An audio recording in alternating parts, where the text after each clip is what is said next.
আসসালামু আলাইকুম। আমি নাহিদা। কেমন আছেন সবাই? আশা করছি আল্লাহর রহমতে ভালো আছেন। আলহামদুলিল্লাহ, আমরাও ভালো আছি। আমার আরও একটি ব্লগে আপনাদের সবাইকে জানাই স্বাগত। ইদানিং একটু সমস্যায় তো ভুগছি। তো সমস্যাটা ভীষণ পরিমাণে ভিডিওটা তৈরি করার ক্ষেত্রে হচ্ছে। তো এটা যে কিভাবে কমপ্লিট করব সেটা তো কিছুতেই বুঝতে পারছি না। তো সে কারণে কি দেখি করে উঠব সেটাও কোনো কিছু সিদ্ধান্ত নিতে পারছি না। সমস্যাটা হচ্ছে আমার ফোনে আমি যখন ভিডিও করছি হয়তো ভিডিও চলতে চলতে ভিডিওটা নিজে থেকে বন্ধ হয়ে যাচ্ছে। আর সেটার কারণে যেটা হচ্ছে যে ভিডিওটা কমপ্লিট হচ্ছে না, অর্ধেক হতে হতে বন্ধ হয়ে যাচ্ছে। আবার এদিকে দেখা যাচ্ছে আমি কাজটা করছি, তো সেই মুহূর্তে যখন ফোনটা ধরছি তখন দেখছি যে ভিডিওটাও অফ, আর ভিডিওগুলো হয়নি ঠিকঠাক। তো সেক্ষেত্রে তো একটু মন খারাপ হয়ই। আর মন খারাপ হওয়ার কারণ যে অনেক কষ্ট করে একটা ভিডিও তৈরি করি আমরা ক্যামেরার সামনে, তো সেই ভিডিওটা যদি শ্যুট না হয় তো তখন কিন্তু মনটা এমনিতেই খারাপ হয়ে যায়।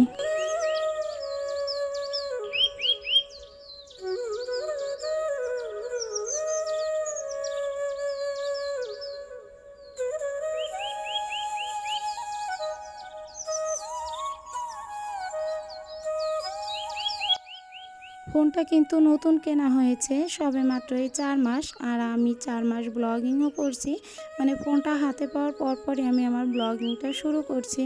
তো এই 4 মাসে আমি যতদূর এগিয়েছি, আর কিছু কিছু হয়তো আমার কাজ ভালো দেখাতে পারছি না, তো সে কারণে হয়তো আমার ভিউজও কমে গেছে অথবা যাচ্ছে, আর সেই অনুযায়ী আমার সাবস্ক্রাইবারও কমে যাচ্ছে।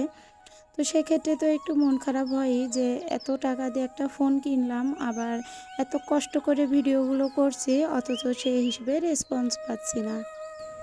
গতকাল ডাল কিনে নিয়ে আসছিল, আমাদের বাসায় তো একটু ডালটা বেশি খাওয়া হয়। তো মুগ ডালটা ফুরিয়ে গেছে, তো সে কারণে আমি বুটের ডাল কিনে নিয়ে আসছি। আর মুগ ডালটা তো আমার হাজবেন্ডের অফিস থেকেই কেনা হয়। তো ওনার মনে থাকছে না যে মুগ ডাল কেনার কথা বলেছি। আর আমাদের বাসায় কিন্তু বেশিরভাগই মুগ ডাল খাওয়া হয়। যারা আমার রেগুলার ভিউয়ার্স আছে তারা তো জানে, আর যারা নতুন তারা এই যে জেনে নিলেন। আর এখানে বুটের ডালটা একটু কৌটায় ভরে নিলাম, আর এদিকে দেখছি চিনির কৌটাটাও একটু খালি হয়ে গেছে, তো সে কারণে চিনিটাও ঢেলে নিব।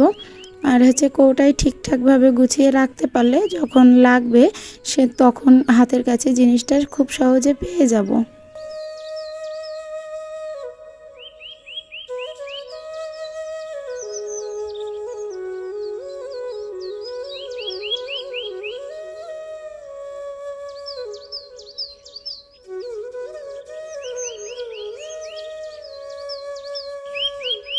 যে কোনো কাজে সফলতা পেতে গেলে সেটার জন্য প্রচুর ধৈর্যের প্রয়োজন হয়, আর সেটার জন্য প্রচুর পরিশ্রমেরও প্রয়োজন হয়।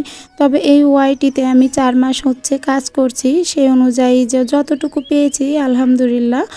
আর এখন একটু কম হচ্ছে, জানি না কেন হচ্ছে, তবুও আমি আলহামদুলিল্লাহ আল্লাহর কাছে শুকরিয়া জানাই যে যতটুকু হবার ততটুকু তো হচ্ছে। কিন্তু হয়তো আস্তে আস্তে একদিন না একদিন আমিও যাব ভালো এক পর্যায়ে উঠতে। তো আস্তে আস্তে ধৈর্য ধরে যদি কাজটা করতে পারি, আসলে আমার ধৈর্যের উপর ডিপেন্ড করবে আমি কত দূর কী করতে পারছি। মাঝে মধ্যে মনে হয় যে না, আমি এটা ছেড়ে দিই ভিডিওটা করা। আবার মাঝে মধ্যে মনে হয় যে না, যে কোনো কাজে যদি খুব অল্পতেই সবাই এই ওয়াইটিতে এসে সফলতা পেত, তাহলে মানুষ চাকরির খোঁজ করতো না, শুধু ইউটিউবই করতো। হয়তোবা একটু টাইমের ব্যাপার আছে এখানে, যেহেতু আমি তো কিছু জানি না। আর আমার কোনো ভিডিও আমি যে কারো কাছ থেকে কিছু শুনবো তেমন কোনো লোক আমার এই এলাকায় অথবা আমার 2-5টা এলাকা জুড়েও তেমন কোনো লোকই নাই, যেহেতু আমি একা একাই ইউটিউবটা খুলেছি আর আমাকে একা একাই উঠতে হবে।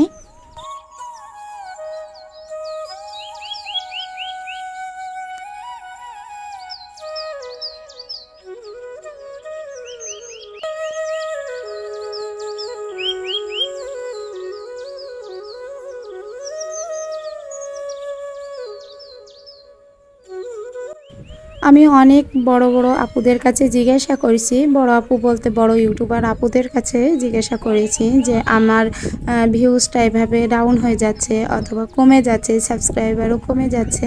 তো আমি তো ওআইটিতে এতদিন আসছি, তো এইভাবে কি এটা কি নর্মাল? অনেক আপু আমাকে মেসেজ করে বলেছে যে এটা নর্মাল, এটাই স্বাভাবিক, ও ভিউজ ওঠানামা করবে। কিন্তু আমারটা কেন জানি আমার কাছে মনে হচ্ছে একটু ডাউনের দিকে যাচ্ছে। তো অনেকের কাছে প্রশ্ন করেছি, তারা যদি কিছু হচ্ছে আমাকে সাহায্য করতো হয়তো আর একটু কিছু জানতে পারতাম। তবে ওনাদের হচ্ছে অনেকেই প্রশ্নের উত্তরও দেয় না। তো এখানে হচ্ছে লাউ গাছ লাগিয়েছি শীতের আগে। যদি এই টাইমে লাউ গাছটা লাগাই তাহলে শীতের আগেই গাছটা আমার বড় হয়ে যাবে, আর শীতের প্রথম দিকেই আমি হচ্ছে নতুন যে ফলটা ধরবে সেটা খেতে পারবো। আর শীতের সময় লাগালে যেটা হয় সেটা শীতের সময় কিন্তু গাছগুলো একটু বাড়ে কম। তো এই মুহূর্ত যে এখন গাছ লাগানোর সিজন, তো সেই কারণে পেঁপে গাছ 4টা নিয়ে আসছি আর লাউ গাছ নিয়ে আসছিলাম 2টা। ওই 2টা আর পেঁপে গাছ 4টা লাগিয়ে দিব কালকে, আজকে আর দিব না। আর হচ্ছে এইদিকে এসে আমি উপরটা দেখছি অনেক নোংরা হয়ে রয়েছে, মেয়েটা খেলা করছিল, তো ওটা পরিষ্কার করে নিলাম। আর এদিকে রান্না করছি ডাল, আর বুটের ডাল দিয়ে ডিম দিয়ে রান্নাটা করছি।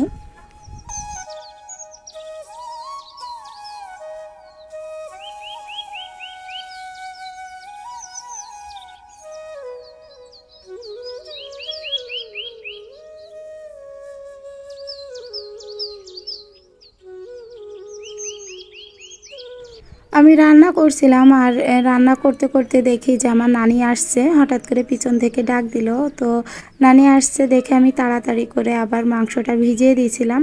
আর এই তো এখন হচ্ছে মাংসটাও রান্না করে নিচ্ছি। মাংসটা তো প্রেশার কুকারে দিয়েছিলাম, তো সেই কারণে আমার রান্না করতে হচ্ছে খুব একটা টাইম লাগেনি। আগে লবণ হলুদ দিয়ে প্রেশার কুকারে সিদ্ধ দিয়ে নিয়েছি, আর যতক্ষণ সিদ্ধ হয়েছিল ততক্ষণের মধ্যেই আমি মশলাটা করে নিলাম। তো হচ্ছে সিদ্ধ হয়ে যাওয়ার পরে আমি পানিটা ছেঁকে মাংসটাকে আগে কষিয়ে নিলাম, ভালো করে ভেজে কষিয়ে নিয়েছি মশলার ভিতর। তার ভিতরে একটু আলু দিয়ে দিলাম, আর হচ্ছে এই আলুটা দিয়ে আর একটু কষিয়ে নিব। আর এটা যখন একটু তেল তেলে মানে নিচের থেকে একটু পোড়া পোড়া হয়ে উঠবে, সে পর্যায়ে যে আমি হচ্ছে এর ভিতরে পানিটা দিয়ে দেব। হ্যাঁ, তবে সেই পানিটাই দেব যেটা আমি মাংস সিদ্ধ করতে যে পানিটা দিয়েছিলাম, সেটা কিন্তু প্রেশার কুকারে থেকে গেছে, সেই পানিটাই তেলসহ সেই পানিটাই দিয়ে দিলাম। আর যারা প্রেশার কুকারে মাংস রান্না করতে পারে না তারা কিন্তু এভাবে হচ্ছে ট্রাই করতে পারে। আর হচ্ছে আর এক ধরনেরও করা যায়, তবে সেটা যদি আমি কখনো করি তো অবশ্যই শেয়ার করব।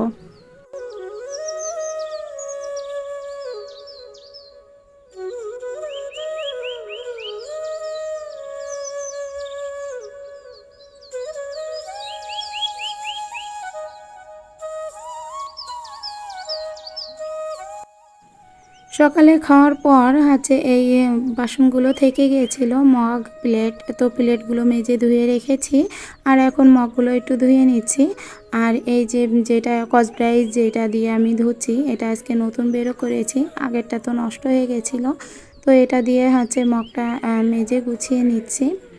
আর হচ্ছে মগগুলো যে প্রত্যেকবার যতবার খাওয়া হয় ঠিক ততবার করে মাজা হয়, কেননা হচ্ছে মগে কেমন যেন একটা গ্যাস করে, খাবার খাওয়ার পরই যদি ওই মগটা আবার খেতে যায় তাহলে যেটা মাছ দিয়ে ভাত খেলে মাছের একটা গ্যাস করে, আবার এদিকে যদি ডিম দিয়ে ভাত খাই তাহলে ডিমের একটা গ্যাস করে।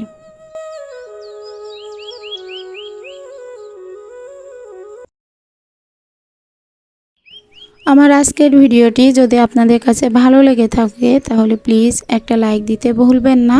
আর যদি চান আপনাদের এই বোনটি একটু হলেও ইউটিউবে জায়গা করে নিক তাহলে চ্যানেলটিকে সাবস্ক্রাইব করতে পারেন আর এই বোনটির পাশে থাকতে পারেন। আর যদি চান আমার এই ভিডিওটি যদি একটু উপকার করতে চান তাহলে হচ্ছে এই ভিডিওটি শেয়ার করতে পারেন। আমার যখন টিনের ঘর ছিল তখন একটা স্বপ্ন ছিল যে আস্তে আস্তে হয়তো একদিন একটা পাকা ঘর হবে। তো আল্লাহর রহমতে বেশ কয়েক বছর পরে হলেও সেটা হয়েছে। আর তখন ইচ্ছা ছিল ছাদে যখন হচ্ছে আমার একটা ছাদ হবে সেই ছাদে আমি অনেক জিনিস লাগাবো, মানে সবজি লাগাবো আর কি। তো এই তো আল্লাহ এটাও পূরণ করছে আমাকে। তো হচ্ছে এটা আমি ছাদে মাচা করেছি যেটা, তো সেই মাচাটা হচ্ছে করেছি উস্তে করলা, যে উস্তে তো ছোট আর বড় বড় যেগুলো সেটা হচ্ছে করলা। তো করলা গাছ পুঁতেছিলাম, তো সেটাও দেখছি যে একটু লতিয়ে উঠছে, তো সে কারণে সেটার বানটা দিয়ে দিয়েছি।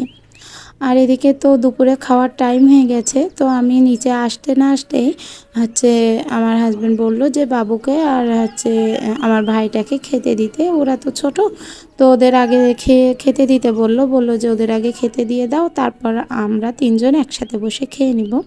তো এখান থেকে ডালটা দিয়ে দিচ্ছি ঠিকই, কিন্তু পরবর্তীতে কিন্তু ওরা এটাতে মাংস নিয়ে নেবে। হচ্ছে আমি ওখান থেকে ওদের খাবারটা বেড়ে দিলাম। আর এই তো আজকে দুপুরের খাবার ডাল দিয়ে ডিম দিয়ে রান্না করেছি, আর সাথে মাংস আছে। তো দুপুরে খাওয়ার পর বিকালের দিকে সবাই একটু রেস্ট নিয়েছিলাম, একটু ঘুমিয়েছিলাম, সবাই একসাথে ঘুমিয়েছিলাম। আসলে আমাদের বাসায় সবাই একসাথে থাকতে খুবই পছন্দ করে, আলাদা আলাদা যে থাকে সেটা কিন্তু নয়। আমার যখন একটু খারাপ লাগে তখন আমি হয়তো অন্য রুমে চলে যাই, যে সেইখানটায় একটু শুয়ে বসে থাকি। আর বাদবাকি বেশিরভাগ টাইমটাই এই রুমটাই থেকে যেতে হয় আমাকে।